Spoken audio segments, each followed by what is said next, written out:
Prenons la carte de la région avec les bases. Vous dites, ça me frappe, ils pensent beaucoup aux risques, ils pensent beaucoup aux contre-coups qu'ils vont avoir de l'Iran, et on le verra plus tard dans l'émission, l'Iran prétend disposer de missiles hypersoniques.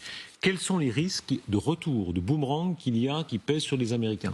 Les Américains dans la zone, logiquement, ils n'ont pas la capacité de protéger toutes leurs bases en même temps. Ils en ont beaucoup, donc logiquement, c'est pour ça qu'on voit certaines bases du Qatar qui ont été complètement vidées ce soir. Il y a des images satellites qui l'ont montré, donc ils ont relocalisé une partie de leurs moyens aériens sur les bases dans lesquelles ils peuvent assurer la protection contre ces missiles balistiques. Ils ont vidé ce soir, dites-vous, des bases entières. Oui, il y a certaines bases au Qatar dans lesquelles il y avait des dizaines d'avions de chasse. Il y a des photos satellites qui sont sorties il y a une demi-heure qui sont aujourd'hui vides.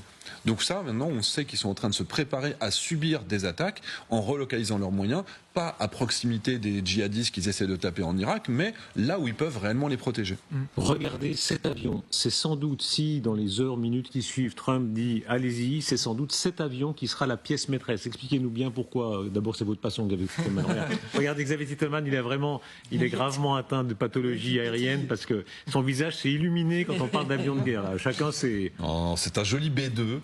Alors en fait, il faut comprendre, ça c'est la raison pour laquelle les Américains n'ont pas de système social. C'est 2 milliards de dollars qui sont en train de voler devant nous. Ils en ont une douzaine.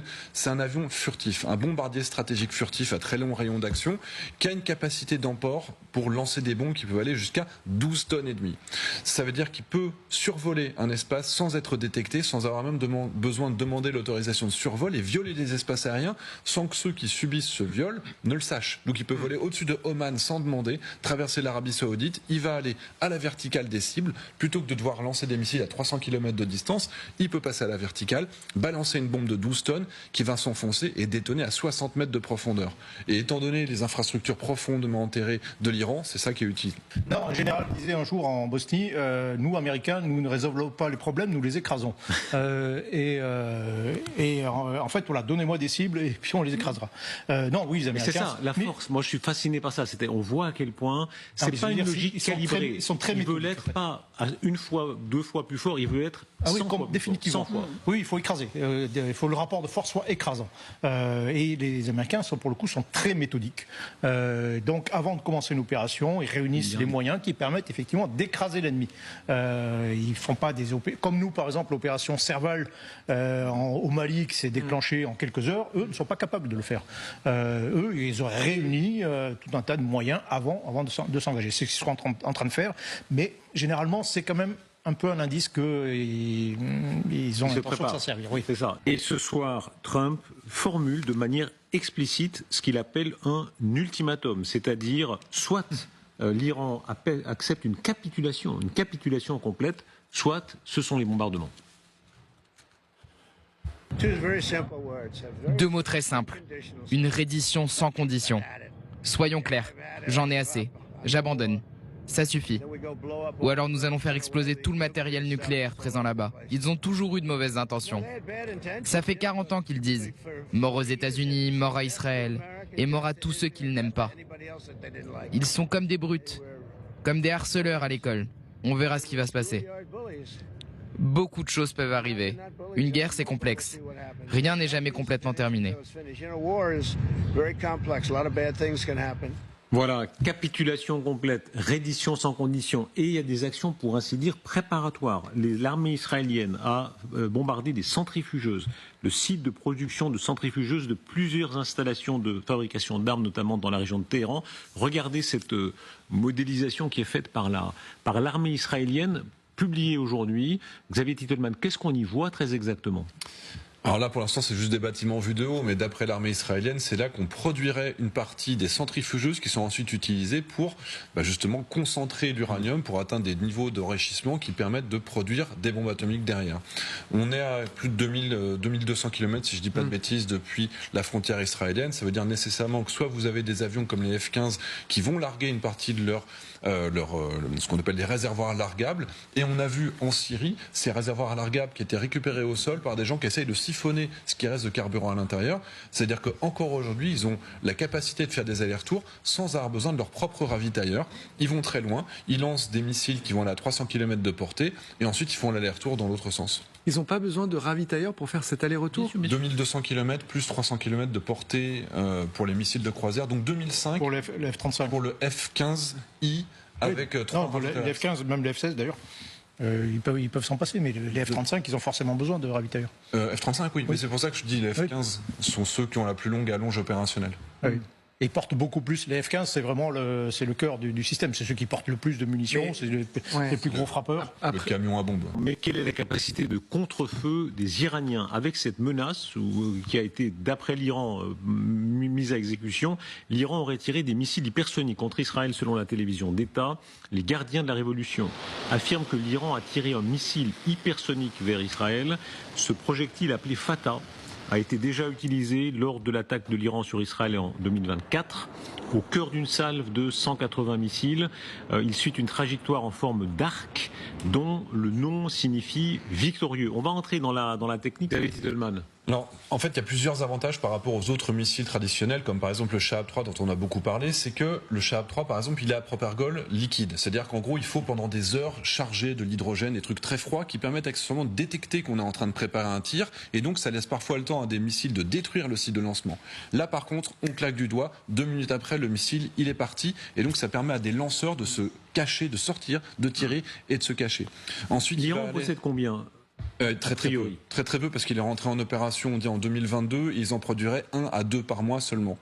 Donc ça fait évidemment au bout de 2-3 ans qu'ils en auraient une cinquantaine peut-être, mais c'est déjà des quantités qui sont importantes. Mais sur les 3000 missiles balistiques qu'ils ont, celui-là qui est le plus difficile à intercepter, effectivement, ils ont une toute petite quantité.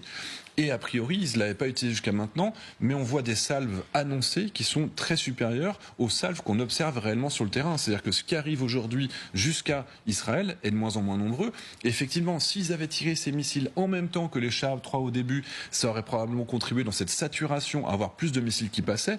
Or, le premier jour, il n'y a que 7 missiles qui sont passés, mais sur les jours suivants, on en est à 0. C'est-à-dire qu'ils restent interceptables. Sur la capacité de nuisance qui reste à l'Iran, je suis très impressionné de vous entendre. C'est vous, Michel Goya, vous disiez la France ne pourrait pas se prémunir si elle était soumise au même feu. Bien sûr. La France ne pourrait pas se prémunir. Oui, non, bien sûr, on n'a pas les capacités pour supporter, enfin se défendre contre des salves, des centaines de missiles qui arrivent tous les jours. Non, c'est vrai. Ça donne, une idée de la puissance encore maintenant de l'Iran, parce qu'on dit l'Iran est à genoux, à moitié à genoux, etc. Peut-être, mais elle a encore une puissance de feu considérable. Oui, mais tous les pays de la région, à partir du moment où ils ont compris qu'ils ne pouvaient plus rivaliser avec l'armée israélienne en particulier dans le ciel, ou avec les Américains éventuellement, ils ont tous développé, la Syrie en premier d'ailleurs, tous développé une capacité de frappe de missiles en disant ça passera toujours. Voilà, c'est notre c'est notre dissuasion conventionnelle à nous et ça passera toujours. Bon, le fait est que depuis on a fait des progrès et je pense d'ailleurs que si action militaire doit y avoir, ce sera d'abord contre les missiles balistiques. La menace principale immédiate pour eux, c'est ça. Donc ils commenceront par écraser tout le potentiel de missiles et après. Alors, entre-temps, oui, il peut y avoir des B2 qui vont taper des sites nucléaires. On comprend là l'ampleur de ce que vous venez de dire. Moi, naïvement, je suis vraiment béotien dans ce genre d'affaires. Je comprends là, c'est-à-dire l'ampleur de tout ce qu'ils font, c'est parce qu'ils veulent d'abord se prémunir. Ils savent qu'il y aura du contre-feu. Donc, c'est important pour eux d'avoir toutes les options de pare-feu. Donc, on commence par écraser toutes les menaces possibles contre eux. Et après, une fois qu'on a écrasé tout le monde, qu'on a la suprématie aérienne, là on fait ce qu'on veut et on déroule. Avec ces bombardiers qui partiraient de Diego Garcia, dites un mot de ça, on l'entendra plus tard dans l'émission, mais c'est sans doute l'enjeu central. Alors la base de Diego Garcia, c'est celle qui peut héberger ces fameux bombardiers stratégiques américains, les B2 qui sont furtifs. Ils ne peuvent pas les déplacer n'importe où parce qu'ils sont furtifs et donc il faut les protéger dans une atmosphère très particulière, des entrepôts avec une humidité très spécifique. Et donc ils partent de là. 3500 km, en fait c'est un rayon d'action qui est génial parce que de cette base, ils peuvent toucher à peu près n'importe quoi dans tout l'océan Indien. Et là, de là, ils peuvent effectivement 4-5 heures plus tard être capables de délivrer ces fameuses bombes dont on a parlé, les GBU-57 qui permettent de détruire très en profondeur. On peut parier sans se tromper que s'il y a une carte qu'on présente ce soir au président des États-Unis, c'est celle-là. C'est-à-dire que les généraux américains lui disent voilà, nous avons là nos bombardiers et demain, si vous en donnez l'ordre, on les enverra bombarder. Le jour où les Américains décident d'appuyer sur le bouton, il y aura des missiles de croisière lancés par les navires, les sous-marins, les avions de chasse qui vont rentrer en jeu, les bombardiers stratégiques. Ça va être un déluge dans tous les sens. On parle de plusieurs centaines de missiles qui vont arriver dans la première nuit quand les Américains le décideront. Et oui, le B-52, lui, il permettrait par exemple d'éviter que des stocks de missiles balistiques puissent être utilisés dans les jours suivants en rétorsion de l'Iran sur les bases américaines. Prenons la mesure de l'armada, l'USS Ford, il y a l'USS Nimitz, le porte-avions Nimitz, croisé en mer de Chine méridionale. Et vous avez raison, là aussi, il déploie c'est quoi la formule? On déploie le Jean pour rhabiller Paul. À 1000 cap à l'ouest, il prend la direction du Proche-Orient sur fond de conflit. C'est un porte-avions qui peut emporter plus de 60 avions et 5000 hommes, général. Oui, alors les trois, ont sensiblement, le Gerald Ford un peu plus, mais il ne faut pas oublier la base effectivement à Doha, donc qui est une sorte de 4e porte-avions, au moins aussi puissant en termes de capacité que les autres. Il ne faut pas oublier qu'il y a aussi toute l'escorte, tous les destroyers qui les accompagnent, qui sont, pour certains, ont des capacités de frappe aussi. Il ne faut pas oublier le sous-marin Oyo, de classe Oyo, qui est quelque part dans la région et qui à bord dispose de 150 ou 140 missiles de Tomahawk. Donc ça fait une force au bilan, ça fait une force de frappe qui est considérable. En gros, vous avez en termes d'avions simplement, vous avez l'équivalent de l'armée de l'air israélienne qui est là, avec cette particularité qu'elle sera plus proche de l'Iran que ne sont les Israéliens, donc elle sera capable de faire encore plus de sorties chaque jour, plus une capacité de frappe missile qui est colossale, plus la fameuse escadrille de B-2 qui peut faire des choses en plus que ne peuvent pas faire les Israéliens. Les porte-avions, les sous-marins, parce qu'ils sont entourés de sous-marins, il faut expliquer ça aussi, c'est-à-dire ces groupes, le groupe aéronaval, il a autour de lui des sous-marins quelque part sous les eaux. Oui, c'est un sous-marin d'attaque qui sont là surtout pour assurer sa protection. Dans le sous. Mais comme je disais tout à l'heure, un Oyo, c'est un sous-marin nucléaire, un ex-sous-marin nucléaire lanceur d'engins, un truc qui était censé lancer des missiles Trident, et qui a été déclassé et qui est transformé en lanceur de missiles conventionnels. Et il faut imaginer 140 missiles de croisière qui sont à l'intérieur de ce sous-marin. Dans un seul sous-marin. Un seul sous-marin. Et donc, oui, vous avez encore une fois une force de frappe qui est absolument colossale.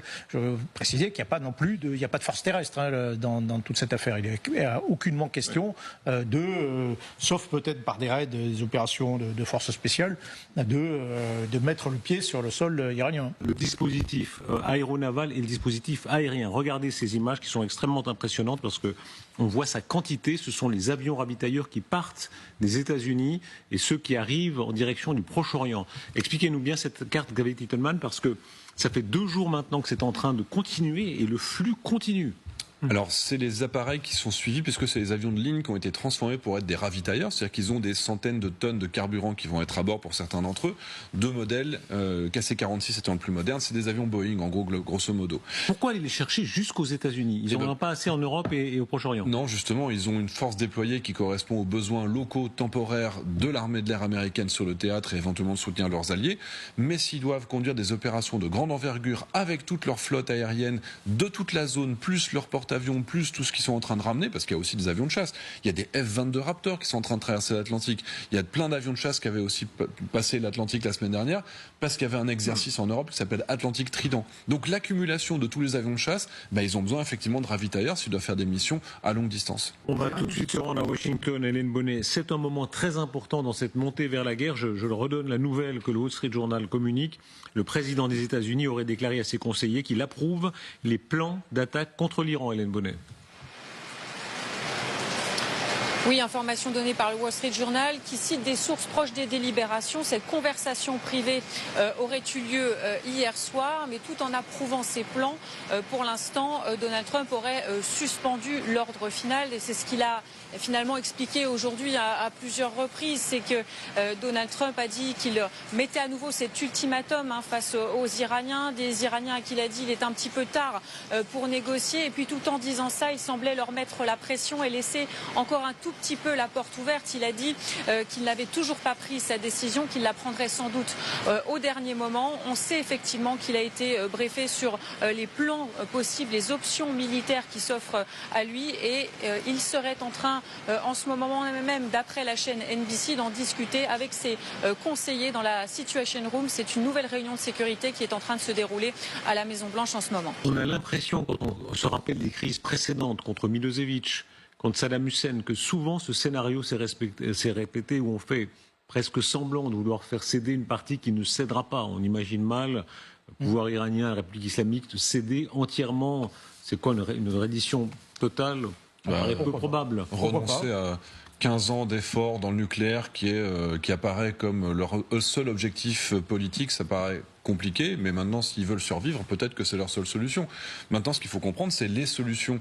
Trump a validé les plans d'attaque sur l'Iran, c'est quand même pas rien. Donc ça veut dire dans un premier temps, tout ce qu'on a vu, tout cet écosystème, cette armada qui s'est déployée, ça veut dire on détruit vraiment pour de bon toute la défense aérienne iranienne. Ensuite, on détruit toute la capacité balistique pour éviter que les intérêts. On parle beaucoup des Américains, mais les Émirats, l'Arabie Saoudite, l'Irak, tout le monde est visé, tout le monde a subi le terrorisme iranien depuis des années et des années. Et ensuite, dans un deuxième temps, empêcher toute résurgence d'un programme nucléaire, mais ça c'est finalement pas l'urgence opérationnelle instantanée. D'abord on veut être capable d'être libre d'opérer, puis ensuite éviter les risques, et dans un deuxième temps effectivement l'objectif de guerre c'est bien le nucléaire, et peut-être faire tomber ce régime, mais ça c'est encore une fois rentrer un saut dans l'inconnu. Enfin, c'est l'arrêt de mort du programme nucléaire iranien dans tous les cas de figure. C'est-à-dire même si, par extraordinaire, ils faisaient profil bas d'un seul coup, il y a un cap qui a été franchi, il y a un seuil qui a été franchi. C'est le seuil de la guerre, une première fois. Et donc maintenant, l'Iran sera sous surveillance en permanence et qu'on n'hésitera plus, maintenant que ce seuil a été franchi, on n'hésitera plus à attaquer militairement, que ce soit les Israéliens, que ce soit les Américains, les Iraniens, si par extraordinaire ils essayaient, et après s'être tirés un peu de ce mauvais pas, s'ils essayaient de renouveler, de recommencer un programme nucléaire. Donc je pense que maintenant c'est devenu quelque chose qui est impossible pour eux. Donc autant essayer de négocier quelque chose, la survie du régime, ou l'arrêt simplement des frappes. Prêtez bien l'oreille, hein. Trump, il joue avec cette épée de Damoclès sur la tête des mollahs, et il en joue même sur un ton faussement badin et désinvolte. La séquence qu'on va voir maintenant est tout à fait incroyable. Il dit, vous verrez, c'est peut-être la semaine qui vient, peut-être un peu avant, et il parle de spectacle. Vous allez voir ce spectacle. Les États-Unis se rapprochent-ils d'une frappe sur les installations nucléaires iraniennes? Qu'en pensez-vous? Vous ne pensez pas sérieusement que je vais répondre à cette question? Allez-vous frapper le nucléaire iranien? Et à quelle heure exactement, monsieur?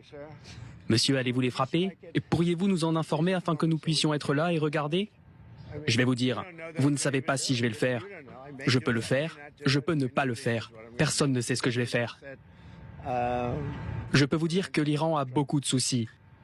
Ils veulent négocier, mais pourquoi n'ont-ils pas négocié avec moi avant tous ces morts et cette destruction? Pourquoi ne pas avoir négocié avant? Je leur ai dit, pourquoi ne pas avoir négocié il y a 2 semaines?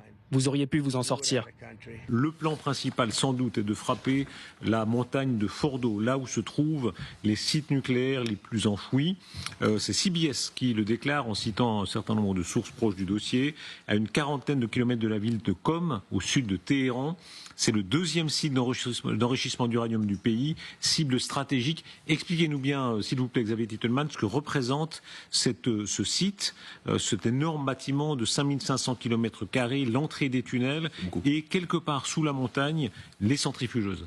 Alors c'est un ensemble souterrain qui est, d'après les renseignements israéliens, relativement profond, avec des coudes, avec des tunnels qui font plusieurs dizaines de mètres de largeur, ce qui permet d'atténuer l'effet d'un blast. C'est-à-dire que si vous avez une explosion dans un endroit de ce souterrain, ça va pas forcément se propager et taper sur la porte suivante. Donc il faudrait quand même avoir une accumulation de fortes explosions pour pouvoir réussir à frapper dans la profondeur. Néanmoins, on peut aussi empêcher simplement l'accès, l'électricité, le fait de pouvoir y accéder et continuer à y travailler. Donc même si on n'arrive pas à détruire dans la profondeur, il y a certaines personnes qui nous disent que ce serait 800 mètres en dessous du dessus de la montagne. Donc évidemment, on peut empêcher l'accès à ce site, mais si on n'arrive pas à détruire, on peut au moins le rendre inexploitable. Faisons entrer dans la discussion le général Norlin. Vous êtes avec nous, général Norlin. Vous êtes un des meilleurs connaisseurs de ces sujets. On voit à l'image... Bonsoir, général. Merci beaucoup d'être là. On voit à l'image ce qu'on pensait être la salle principale des centrifugeuses, l'entrée des tunnels, les bâtiments des services auxiliaires. Combien de bombes faudrait-il ou faudra-t-il pour détruire cela? Il en faudra beaucoup. Beaucoup, et c'est pour ça que tout ça est très aléatoire. Mais comme vient de le dire Titelman, il n'est pas nécessaire, surtout si c'est profondément enfoui, d'arriver jusqu'au cœur du centre de Fordo, mais simplement de supprimer l'approvisionnement en électricité, d'empêcher l'entrée des véhicules et des entrées tout court. Donc voilà, il y a d'autres moyens que simplement la pénétration en profondeur, parce que malgré tout, même si la bombe a une capacité de pénétration qui est très importante, bon voilà, ça va au-delà de 100 mètres et même avant, ça sera très difficile. Donc il faudra beaucoup de bombes, c'est une opération qui est quand même très délicate. Je vous rappelle quand même que l'attaque de sites nucléaires est non seulement décommandée, mais interdite par l'AIEA, et qu'il y a un risque de contamination qui est très important, même si ça reste confiné en profondeur, il y aura forcément une contamination radiologique, une contamination générale. Alors, la question radiologique, elle existe systématiquement. Qu'on fasse un essai nucléaire dans le Sahara ou qu'on fasse sauter un dépôt dans lequel il y aurait de l'uranium, il y aura nécessairement, faut pas aller renifler la poussière derrière. Mais néanmoins, on n'est pas du niveau d'une pollution qu'on aurait par exemple autour de la centrale de Zaporizhzhia, qui serait un potentiel Tchernobyl. Aujourd'hui, Tchernobyl, c'est détruit pour des siècles et des siècles. Vous allez à Hiroshima, on n'a pas un niveau d'irradiation qui empêche de vivre dans la zone. Donc oui, à chaque fois qu'on tape sur un site qui est potentiellement radioactif, vous aurez des fuites, mais c'est pas aussi grave que par exemple ce qu'on avait en Ukraine. Oui. Le risque, c'est celui des poussières. Oui, c'est la poussière. Bon, et a priori, il devrait y avoir relativement peu de poussière, a priori. Maintenant, ce genre de site, on l'a déjà évoqué plusieurs reprises, mais ça peut s'attaquer aussi au sol. Vous débarquez, c'est peut-être ça la surprise dont parlait Jérôme Zalny. C'est loin quand même. Hein, c'est loin. Oui, alors il faut des hélicoptères. Mais on peut quand même. Hein. Les Israéliens ont fait des opérations de ce type très audacieuses. Donc un raid héliporté, éventuellement peut-être moyen de poser des C-130 dans le coin. C'est d'assaut. C'est possible. Là. Hein, c'est très montagneux. Là. Oui. Non, mais il y a des autoroutes. Hein. Oui, non, il y a des routes. De l'autre côté des montagnes. C'est possible. Bon, voilà, mais non, il faut rappeler que Natanz aussi a été déjà frappé, donc les sites ont déjà été frappés. Hein, bon. D'autres diront Emmanuel Macron est dans la tradition de Villepin, dans la tradition de ceux qui déjà en 2003 ont refusé l'action américaine. Quel est votre avis là-dessus, Xavier Titelman ? Si notre position est stable pour une fois, on ne peut pas s'en plaindre. Notre objectif est d'éviter une escalade. Dans la région, on parlait tout à l'heure de est-ce qu'on va aboutir à du chaos. Si on aboutit à ce qu'on a tenté en Afghanistan, des milliers de morts, des trillions de dollars qui ont été investis pour finalement avoir un retour des talibans 20 ans plus tard, c'est un échec. Si on est sur le printemps arabe, à la tunisienne, où la population profite de cette occasion pour mettre à sa tête quelqu'un qui serait plus démocrate, ou en tout cas réussir à se débarrasser de ce régime des mollahs que finalement tout le monde aimerait voir disparaître, c'est une bonne chose. Mais si on cherche à imposer un état-major qui aurait été décidé à Israël, à Jérusalem ou à Washington, ce sera un échec. Il faut déjà le dire aujourd'hui, ne cherchons pas à imposer quelqu'un. Bonne chance pour faire du regime change avec une opération purement aérienne. Mais bien sûr. Si vous n'avez pas de dimension terrestre, il ne faut pas se lancer dans ça avec une opération aérienne. Exactement. C'est pas ça l'objectif. Encore une fois, il ne faut pas que ce soit les États-Unis ou l'Occident. Bien sûr. Maintenant, si